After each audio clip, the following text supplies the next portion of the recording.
Fala, concurseiro do IBGE, tudo bem? Professor Geografia em mais uma aula mega importante para a sua preparação. Então, já deixa o dedo no like, se inscreva no canal, porque vai ter muito mais aula aqui do concurso do IBGE.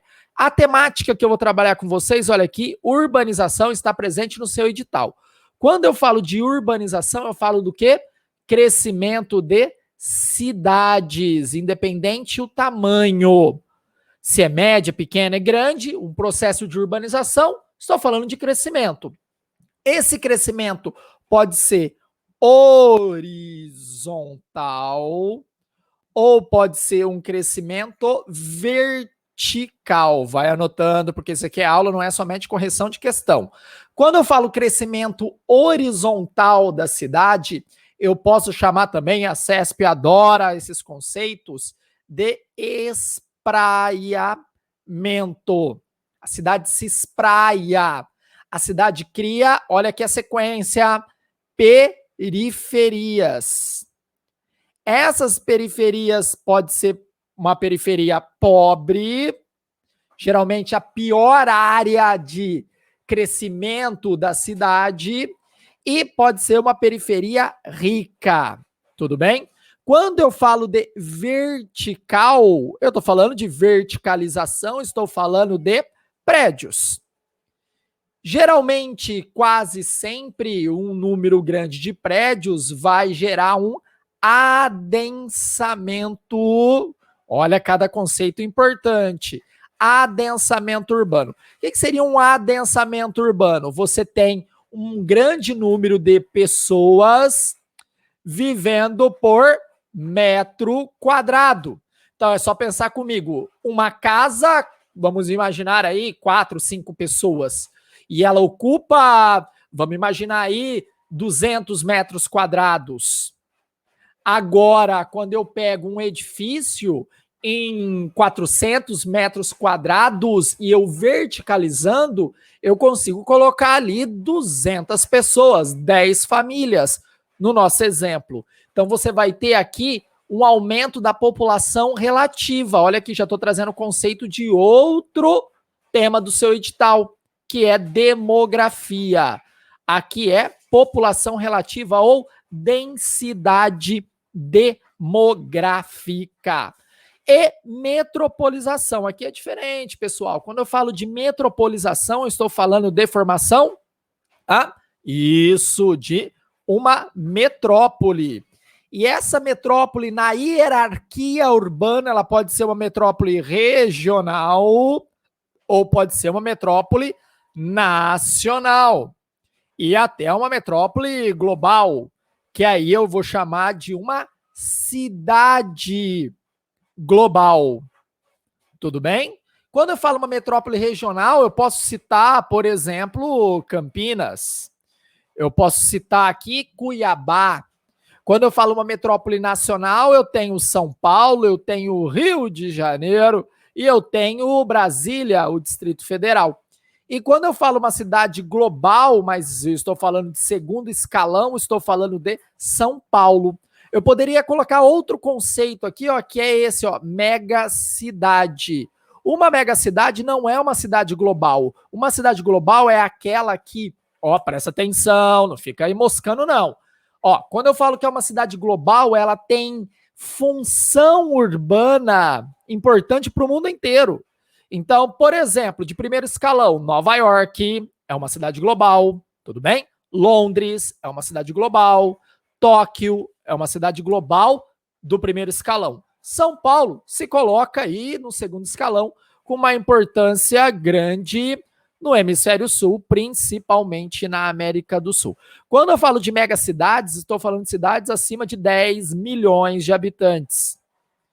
E cidades que teve um rápido crescimento urbano que eu chamo de macrocefalia urbana. Olha que nome. O que é a macrocefalia urbana, Jean? É o crescimento desenfreado de uma cidade. Vamos anotar isso que é importante, ó.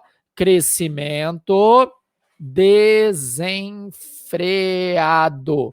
Quando eu falo um crescimento desenfreado, estou falando um crescimento sem planejamento.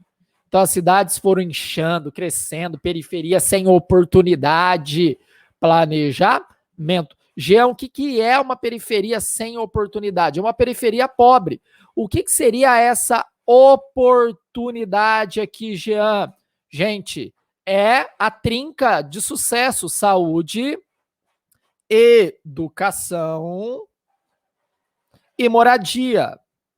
Mas uma moradia que vai ser uma moradia salubre, toda organizada, né? E não uma ocupação irregular, desprovida aí do mínimo para você ter um bem-estar.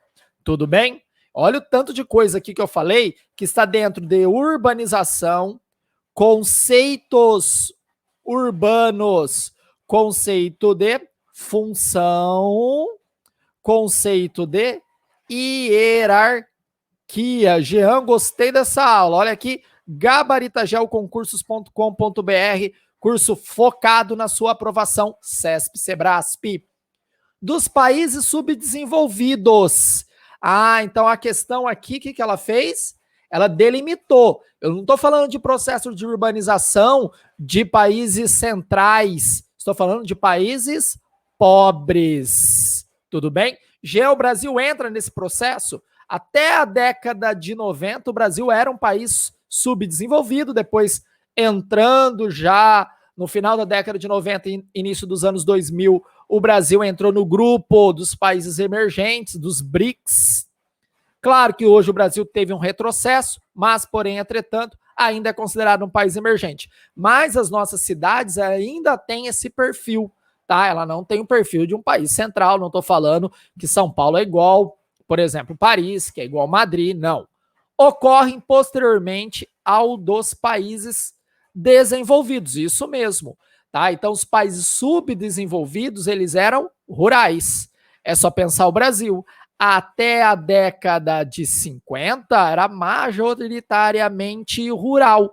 Aí nós passamos por um processo de êxodo rural, de incentivo das pessoas a sair do campo para ir para a cidade, promovido por Juscelino Kubitschek de Oliveira. Entramos na década de 70, já com um processo de urbanização muito intenso, mas dentro desse esquema, com macrocefalia urbana, com periferia pobre, nada organizado.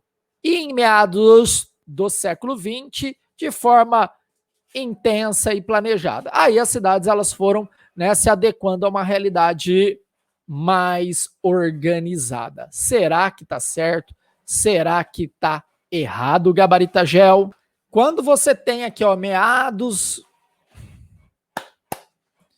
Quando nós falamos meados do século XX, de forma intensa e planejada, meados do século XX, nós estamos falando, olha aqui, ó, de 1900. Foi intenso e planejado? Não, foi dentro desse processo. O Brasil começa a se urbanizar a partir de 1950. A questão CESP, Sebrasp está errada. Deixa o dando like, se inscreva, compartilhe. Olha o tanto de coisa que eu falei aqui para você, para acelerar a sua aprovação até você garantir a sua vaga no concurso do IBGE. Tamo junto, galera, pra cima deles.